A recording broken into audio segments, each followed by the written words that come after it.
Hello everyone, welcome back this channel.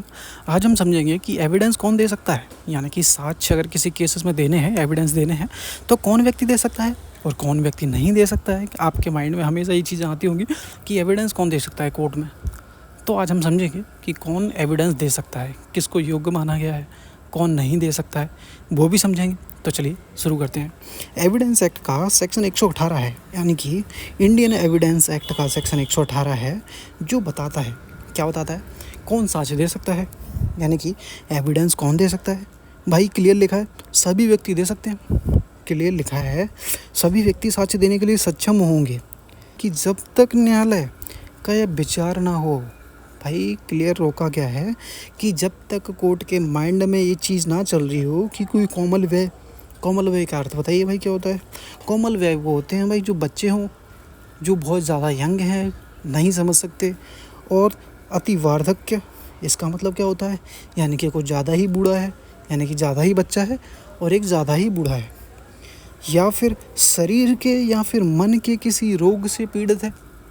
भाई शरीर से किसी प्रकार से पीड़ित है, सुन नहीं सकता है, समझ नहीं सकता है, या फिर कोई रोग है, मेंटली पीड़ित है, कोई मेंटली हालत सही नहीं है उसकी, वो भी हो सकता है। इस प्रकार के किसी अन्य कारण से वे उससे किए गए प्रश्नों को समझने में, यानी कि उस व्यक्ति से जो पूछा जा रहा है उसको समझने में, उस प्रश्न को समझने में, या उन प्रश्नों की युक्ति युक्त उत्तर देने से निवारित ना हो।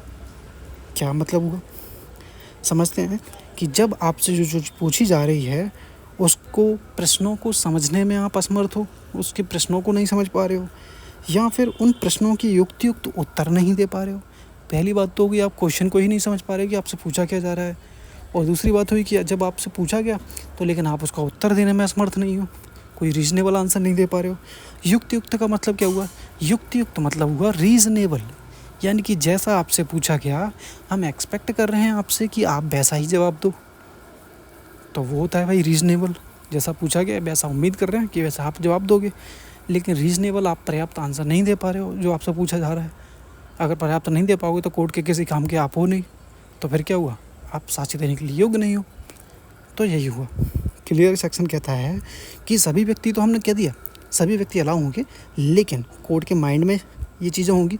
कोर्ट डिसाइड करेगा कि कोई बच्चा इतना है कि वो आंसर प्रश्न को नहीं समझ सकता, यहाँ फिर इतना बूढ़ा है कि वो आपके आंसर और क्वेश्चन को समझने में असमर्थ है, या फिर मन से या फिर शरीर से किसी रोग से पीड़ित है कि वो आपके प्रश्नों को और आपके उत्तरों का जवाब देने के लिए एक रीजनेबल आपका आंसर नहीं दे सकता।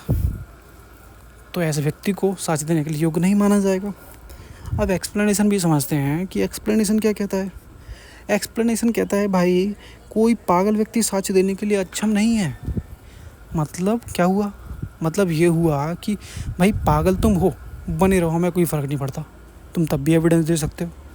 मतलब कि किसी पागल व्यक्ति को भी ये मना नहीं कर रहे हैं कि तुम नहीं दे सकते एविडेंस, भाई दे सकते हो, क्लियर का है, अच्छा नहीं हो, योग्य हो, मना हम नहीं कर रहे, तुम आओगे आंसर कोर्ट में आंसर करोगे। लेकिन आगे से पहले समझते हैं, जब तक कि वह अपने पागलपन के कारण कोर्ट में बुलाया, आप योग्य तो हो नहीं, क्लियर का है, अक्षम नहीं हो, जब तक कि आपने पागलपन के कारण उससे किए गए प्रश्नों को समझने से या फिर उसका उत्तर देने से निवारित ना हो। यानी कि कोर्ट में आपको बुलाया गया, आप भले ही पागल हो, हमें उससे कोई मतलब नहीं है, जो प्रश्न आपसे पूछा गया आप उसको समझने में समर्थ हो कि नहीं, आप समझ पा रहे हो कि नहीं क्वेश्चन, और समझ गए हो तो आप उसका ये उत्तर एक रीजनेबल उत्तर देने में योग्य हो कि नहीं हो। अगर उत्तर आप दे पा रहे हो, प्रश्न समझ पा रहे हो, तो भाई काहे के पागल, हमें सिर्फ एविडेंस से मतलब है।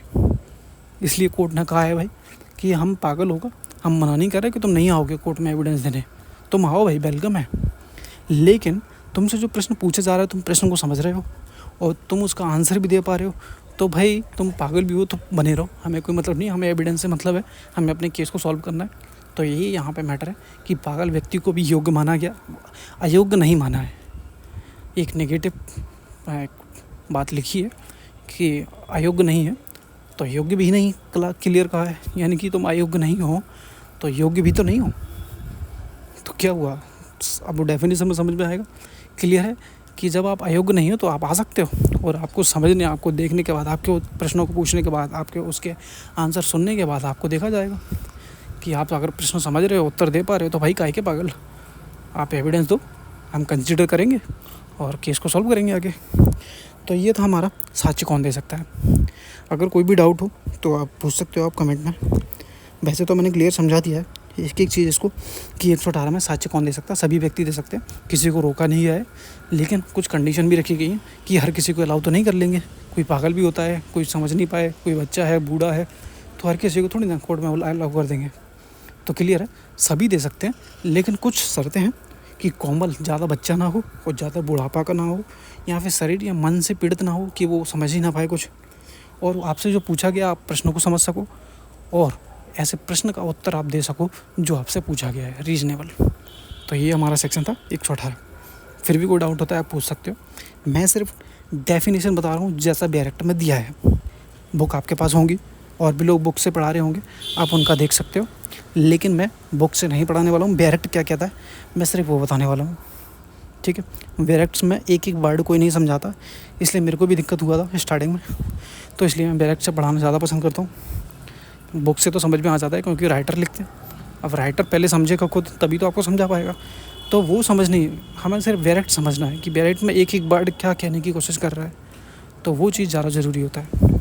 अगर वीडियो पसंद आता है तो वीडियो को लाइक करना और चैनल को सब्सक्राइब भी कर दिया करो अगर पसंद आता है तो, अदरवाइज़ कोई बात नहीं। Thank you.